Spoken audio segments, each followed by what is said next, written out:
दोस्तों, मैं सीए परिचित बरादे आपका दोस्त। पिछले वीडियो में पार्ट 1 में मैं लेके आया था कि बिजनेस ऑर्गेनाइजेशन है, आपकी स्मॉल बिजनेस ऑर्गेनाइजेशन है, तो आपने क्या मिनिमम रिकॉर्ड्स मेंटेन करना चाहिए, किस तरह से करना चाहिए, क्या क्या प्रीमाइसेस पे आपके रजिस्ट्रेशन सर्टिफिकेट होने चाहिए। ये सब पार्ट मैंने पार्ट 1 में कवर किया था, जिसका लिंक मैंने डिस्क्रिप्शन बॉक्स में दिया हुआ है। इस वीडियो में पार्ट 2 में मैं कवर करने वाला हूं कि क्या मिनिमम रिकॉर्ड्स आपने मेंटेन करना चाहिए। जनरली अगर स्पीकिंग करें तो आपका पूरा अकाउंटिंग रिकॉर्ड्स, स्टॉक रिकॉर्ड्स, सब कुछ आपने मेंटेन करना चाहिए।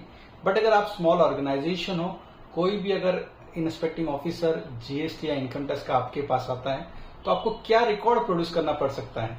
तो इस वीडियो में वो सब चीजें मैंने कवर करी है। सबसे पहले, जो भी आप परचेस कर रहे हो उनके परचेस बिल आपके रिकॉर्ड पे होनी चाहिए। सेकंड वन, जो परचेस करते वक्त जो आपको डिलीवरी नोट, लॉरी रिसिप्ट अगर आई होंगी तो वो रिकॉर्ड्स आपके इस पास होने चाहिए। देन आप जो डेली सेल्स कर रहे हो, आप डेली जो आप माल बेच रहे हो, उसके जो सेल्स इनवॉइसेस है, सेल्स बिल्स है, वो आपके रिकॉर्ड पे होने चाहिए। देन अगर उसके लिए आपने ई वे बिल जनरेट करे होंगे तो ई वे बिल रिकॉर्ड्स पे होने चाहिए। सिमिलरली अगर आपको ई इनवॉइसिंग एप्लीकेबल है तो ई इनवॉइसिंग रिकॉर्ड होना चाहिए। एट द सेम टाइम जो माल अपने यहां से आउटवर्ड हो रहा है उसका लॉरी रिसिप्ट या फिर डिलीवरी चलन अपने पास होना चाहिए। देन आप जो भी खर्चा कर रहे हो, जिस पे आप इनपुट टैक्स क्रेडिट ले रहे हो, इस तरह के जो भी बिल्स है जिसपे आईटीसी लिया हुआ है, वो सब बिल्स का रिकॉर्ड अलग से रखना है आपको।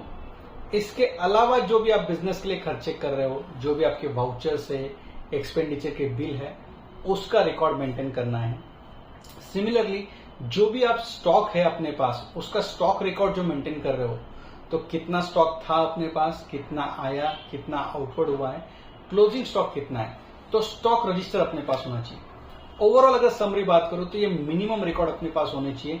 परचेज बिल, इनवर्ड आपके डिलीवरी चलन, सेल्स बिल, सेल्स आउटवर्ड चलन, स्टॉक रजिस्टर, जिस बिल पे आपने आईटीसी लिया है वो सब बिल्स, और जो भी अदर खर्चे अपने अदर एक्सपेंडिचर्स है, चाहे वो स्टेशनरी एक्सपेंडिचर हो, चाहे वो इलेक्ट्रिसिटी का बिल हो, इस तरह से जो जिसपे जीएसटी नहीं लिया है आपने, वो सब बिल्स का भी रिकॉर्ड आपके पास होना चाहिए। तो दोस्तों, ये इतने मिनिमम रिकॉर्ड आपने रखना चाहिए। इससे आप अतिरिक्त कोई रिकॉर्ड रखते हो तो that is a good and well, but कोई भी ऑफिसर आता है तो ये मिनिमम रिकॉर्ड आपसे कॉल कर सकता है।